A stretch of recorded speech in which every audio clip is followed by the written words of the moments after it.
Hi there! Welcome to the Upcycled Design Lab. My name's Cindy and I craft using recycled and repurposed materials. If you're new here, I hope you'll stick around and check out some of my other upcycling tutorials. And if you like what you see, you can check the subscribe button below any of my videos to become a subscriber. Also, if you'd like to be notified when I upload new videos, be sure to check the bell icon as well. So today in the lab, I'm not doing an actual project. We're going to be doing some experimenting. And I should say at the outset that I am not being sponsored. This video isn't being sponsored by any company. These are just my opinions. I do have some affiliate links to some of the products in the comment section of this video, but I decided to make the video just to answer some questions that I had about original Mod Podge versus the homemade versions. So I wanted to answer questions like, is it a lot more expensive to get the Mod Podge versus the homemade? Or is it really a superior glue or not for gluing, finishing, and sealing? And if you've seen some of my other videos, you know that I've been using a lot of Mod Podge on a lot of my projects. But historically, I have used white glue to do decoupage, and I was happy with it at the time. So I did some research before doing this video, and there are definitely people in two camps. Some people say that the Mod Podge is just a superior product, and so it's well worth it. And other people really swear by their homemade versions. So to be totally honest, I have been using a lot of Mod Podge, so I'm probably leaning that way a little bit. But like I said, I have used other products, glue and things, to do decoupage in the past, and I really don't know how this experiment's going to turn out, but I'm curious to see how these products perform side by side. To introduce my methodology here, I just wanted to let you know that I'm using just two products. So I use a lot of this Mod Podge gloss finish, and that's what I'm going to be using for the testing. And the other product, just because this is what I had on hand, is the Elmer's Glue All. Now, both of these companies make a lot of different products, but these are the two that I had, and so these are the two that I'm going to be using to do the side-by-side testing. I decided to test 5 different versions here. So on this side, I just have my straight Mod Podge and Elmer's glue, and I put them into little jars because I wanted to start with the same amount just to kind of test out how much each of these used for the different tests that we're going to be doing. So I have 4 tablespoons, which is 2 ounces of Mod Podge in this, or Mod Podge in this container, and the Elmer's glue all in this container. And then I made a couple of mixtures over here because some of the folks that make their own Mod Podge recommend using water, and there are a lot of different ratios out there that you can use. The one I chose to go with is 2:1. So this third sample is also just going to be 2 ounces and a total of 4 tablespoons, but I have 3 tablespoons of glue and 1 tablespoon of water in here. And then the last 2, I have added this Minwax polycrylic because that is one of the ways that folks had mentioned that you can get your homemade Mod Podge to be a glossy finish. So I've done 2 samples of this. I did one with just the Elmer's glue, so I have 2 ounces, 4 tablespoons of glue, and just a little bit, 1 teaspoon about, of the polycrylic. And then this last sample goes back to the 3 tablespoons of Elmer's glue, 1 tablespoon of water, and a little teaspoon of the polycrylic. So those are the 5 glues that I'm going to be testing out. And next I'll show you the test that I'm planning to run on all 5 of these glues. So my first test is going to be paper to paper testing, and I have my 5 formulas written on some pieces of cardstock here. So I have some 5 different weights of paper that, there's tons of different paper out there, but hopefully this will represent a lot of the different weights of paper and the porousness of different papers. So I have some tissue paper here that I'm going to be testing. I also have some book paper. I like to recycle things, so I have a lot of non-specialty papers. These are some gum wrappers that sort of are a foil substitute, I guess. And then I have some magazine paper, which is a much glossier finish. And I also have some small pieces of cardstock. So we'll be doing all of these to the cardstock with each of the glues. For the second phase of testing, I'm going to use all 5 of my papers and all 5 of my glues, and I'm going to test them out on a metal cookie sheet. I've got some different plastic to test them on, some glass, and also some wood. And then for the final test, I decided to test the glues on some fabric. So I'm going to test them for sort of a stiffening effect for the fabric, how well they adhere fabrics together, and then we'll also do a wash test on this piece as well.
So I finished gluing all of my test samples, and I just had a few general observations about the glues themselves. First of all, I wanted to mention that I did use the exact same brush for all of my testing.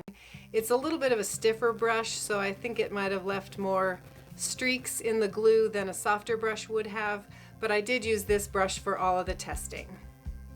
The other thing is that I thought maybe the 2 versions of glue that were watered down with the water and this one also with the Polycoat would maybe take more glue to adhere everything, and they did not. There was pretty similar, these work as adhesives pretty similarly across the board.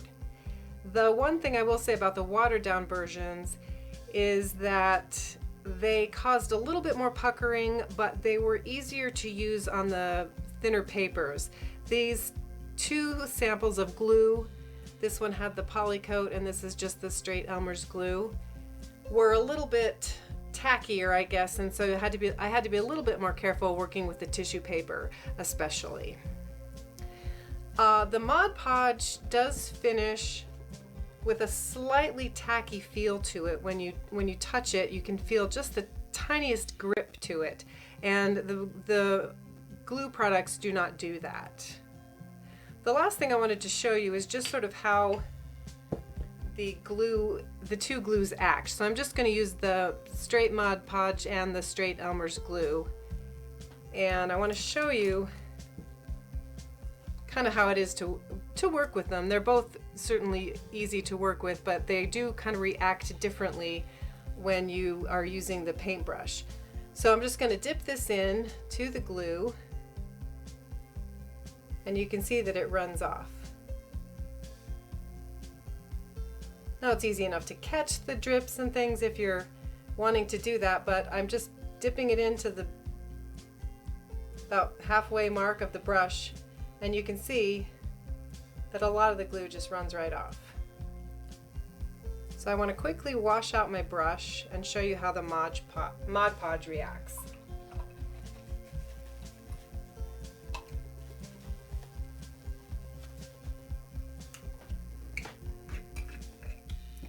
Like I said, I'm going to dip it in. I'm going to dip about 3/4 of the brush into the Mod Podge.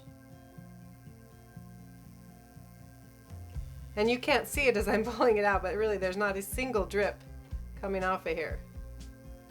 Now you can get the Mod Podge to drip, don't get me wrong, but it does have a very different, see it's about to drip there, it just does have a very different reaction. You can tell there's some different properties to this glue than to the Elmer's glue. You can see from this angle that these are all 5 of my pieces of cardstock, and you can see that there's very similar warping that happened with all 5 of the sample glues, and that's because they are water-based, so it's not unexpected that they would all have the same kind of curve. This corner where the other piece of cardstock is kind of curved the most, so I think the more stiffer papers are going to make the warping even worse. The thinner papers are a little bit lesser. So here's another shot of the papers. You can see there's pretty uniform warping, like I said. These 2 are the 2 that have the water added, and they might be just a tiny bit more curled up, but all of the samples are definitely warping. So starting with the Mod Podge, you can see that it has a very glossy finish. This first square is just the glue, but all of them have a nice shiny finish to them. Like I said, this is kind of the thickest glue, and you can see, let me get the light in the right place here. You can see the brush strokes in it a little bit more than the other glues. But I think if I'd used a softer brush, that wouldn't have happened, like I said. The other thing that was a little surprising is that the magazine paper has some buckling to it. The other papers seem to adhere nicely with the Mod Podge, but there is some buckling in the magazine paper. So moving on to the Elmer's glue. This one actually did the nicest job of getting all the paper flat and adhered to the cardstock. There isn't really any buckling in the magazine paper. Again, you can see the brush strokes, but not quite as much. And hopefully you can tell that there is some light reflection, but it's not as shiny as the Mod Podge. This next one has the water added to the glue. And there is a little bit of buckling on the magazine paper and a little bit on the cardstock, but pretty similar results all in all to the straight glue. And these last 2 are the ones with the Polycoat added. And I was a little disappointed in the sheen that came out of them. They are a little bit more shiny, a little bit more light reflection on the papers.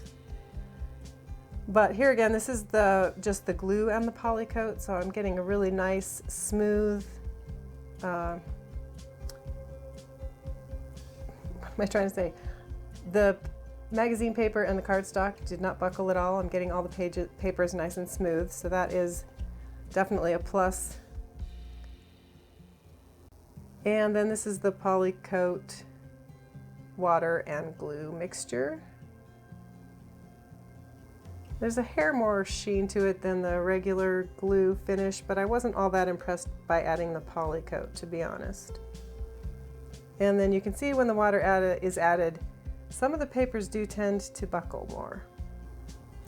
Hopefully this won't be too confusing, but I did end up making a 6th sample just because I wasn't happy with the amount of polyacrylic, and I thought maybe if I put more in, I would get a shinier finish. And it did help a little bit, although I would say it didn't make a huge difference. So I did make a small batch of a 3-to-1 ratio with just Elmer's glue and polyacrylic. And I'm going to put my straight Elmer's glue next to it and the Mod Podge just for a comparison on the shininess of the finish. Because you can tell, this is the straight Elmer's glue, you can tell that's fairly matte. And then I'm getting quite a bit more shine on my Elmer's and Polycoat mixture, but it just doesn't compare. Hopefully you can see that. It just doesn't compare to the Mod Podge gloss finish.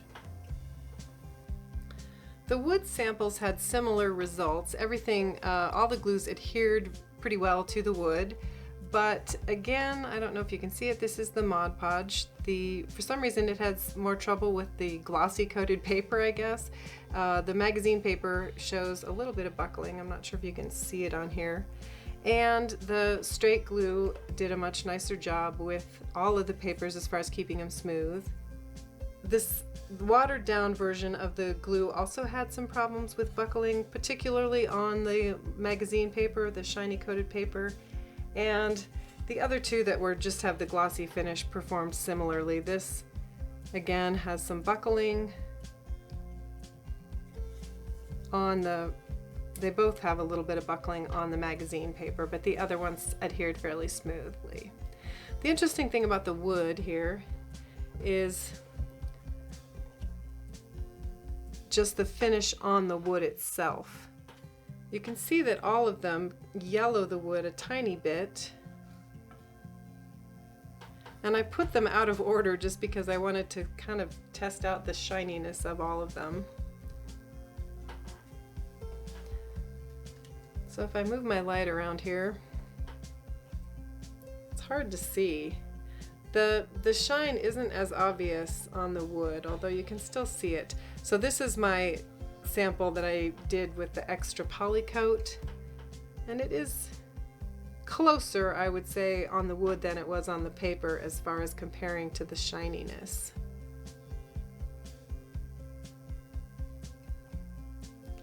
But not a ton of difference actually on any of them, although there is a hair more shine with the Mod Podge. For the metal, I'm not sure if you can see this. This is a non-stick surface, so maybe it wasn't the best metal choice, but the glue really tended to kind of pool up and separate and just kind of pull itself into little pools of glue, and it comes right off, all of them, no matter what it is. You can just see that these glue beads are coming right off. So I suspect that all of them will, this is the Mod Podge, the paper will just come right off as well. Even though they're adhered, none of them are really gonna stay. Let's see if the tissue paper is the same. So it gives an interesting effect to the tissue paper if you ever wanted to do something where you wanted to add some, I don't know how you'd use it, but basically none of these are going to stay on here. Ooh, that one didn't even dry. Interesting. Probably because of the foil. Yep, these are all going to be the same. So none of these glues are suitable for a finish that is a non-stick finish. So I'm going to quickly go over my plastic, but I think I'm going to get the same results from that. So I've got my Mod Podge, the Elmer's glue, the watered down Elmer's glue, and the Elmer's glue with just some polycoat. I confess I didn't even do the last one. But the glue does hold it enough to hold it around the curve of this bottle, but I think I'm going to get the same results that I did on the non-stick metal. Maybe not. No, if you get under the glue, it's going to come right off. That was the Mod Podge. This one doesn't want to come off as much, but I think you just have to get a hold of it, yeah. So I'm sure that these are going to be similar. This is the Elmer's glue. You can see there, not holding at all. But again, if you wanted to coat a piece of paper and not have the edge of glue on it. Now this is, oh yeah, here we go. So basically they're not suitable for these types of bases. You're going to want to use a different glue if you're gluing something onto the plastic or the metal. On the glass piece, all of the papers seem to be sticking quite a bit better. I'm not sure that you couldn't just pull them off if you really wanted to, but they are adhering better than they did on the metal and on the plastic. The one thing that's most notable about the glass is that you can see the finish. And this is where the Mod Podge really kind of stands out, because you can see that there is a haze kind of around all of the other samples from the PVC or white glue, and the Mod Podge just doesn't have that. It's a very, very, very clear finish. I did get a little bit of buckling on my book paper. I wasn't sure if that was just operator error, so I did try a couple other samples with the Mod Podge. You can see again here there's just a really clear finish, although you can just see straight through the glass. I mean, you can see the brush strokes, but you have a clear finish without any of that haziness.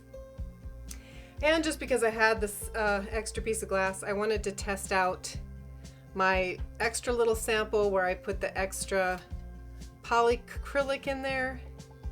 And you can see that it is watering down the hazy finish a little bit, but it still has a hazy finish to it. So I wouldn't recommend, if you want a really shiny finish, I would definitely recommend using the Mod Podge.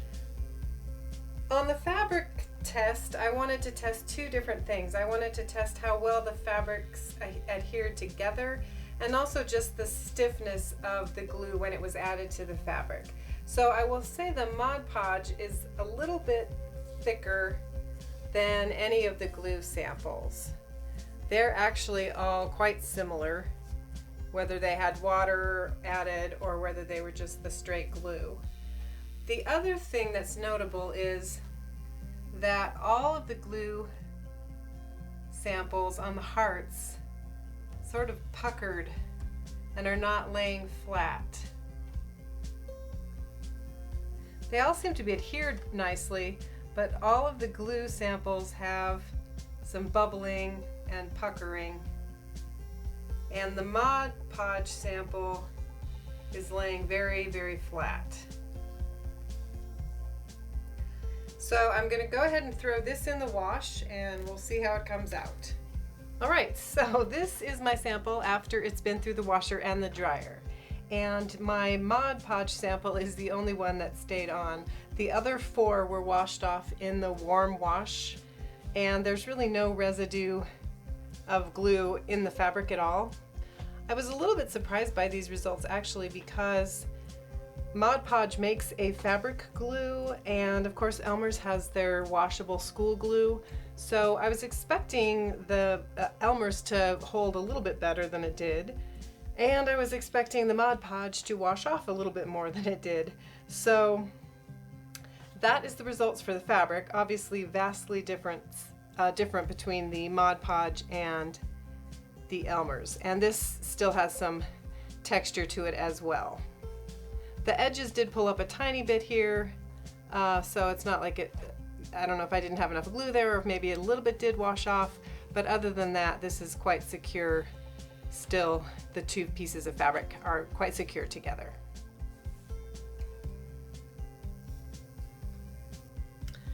So just to summarize a little bit what my observations were, all of the products are good for adhesiveness on porous surfaces. The paper, the more water you have, you do get a little bit more rippling on the paper.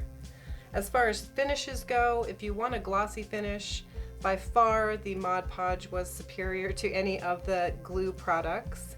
And if you did decide to use the glue products and you wanted a glossy finish, I would recommend not mixing your polyacrylic with the mixture, but actually just putting it on as a second coat. I love this stuff. I use a lot of it, but it is a little expensive, so it does add a cost to your glue. But I would definitely recommend using it in two steps rather than mixing it in with the Elmer's glue if you really want a shinier finish. And it will also actually seal your piece as well, rather than mixing it in with the glue that seems to just kind of wash away. So definitely do that as a two-step process if you want to use the Elmer's glue. So it seems to me that the Mod Podge has a much more complex formula of ingredients than the Elmer's glue, and it does do all three things. It adheres, it finishes, and it seals all at the same time, whereas the Elmer's glue really is just an adhesive. But let's answer the question of, is Mod Podge really much more expensive? And the answer is, of course, it depends. So I just took a sampling of different sizes from different vendors. Some of them have 40% off coupons, others don't. And you can certainly take some time to look this over. But basically, if you buy a larger quantity, you're going to get it for a cheaper cost per ounce. So the Elmer's glue you can get for 12 cents, or you can pay as much as 75 cents per ounce. And here is a similar sheet for the Mod Podge, which again, if you buy more of it, it's cheaper per ounce, but you can pay as little as 28 cents in a couple of instances here, or as much as 75 or 88 cents. So I was surprised that the cost is not necessarily cheaper to buy the Elmer's glue. So you really do want to shop around and pay attention to what you're doing. If you want to buy the Mod Podge, I definitely recommend buying it in bulk or having a coupon. So I hope you found some interesting information in this video to help you with your next project. Of course, it really comes down to personal preference, what you have on hand, or whether you want to spend some more money to buy something else. And what you're using the product for. So if you have any questions, please feel free to ask me in the comment section, and I will try to answer them, or maybe do a follow-up video if people are interested. Thank you so much for watching, and I hope to see you again in the lab soon.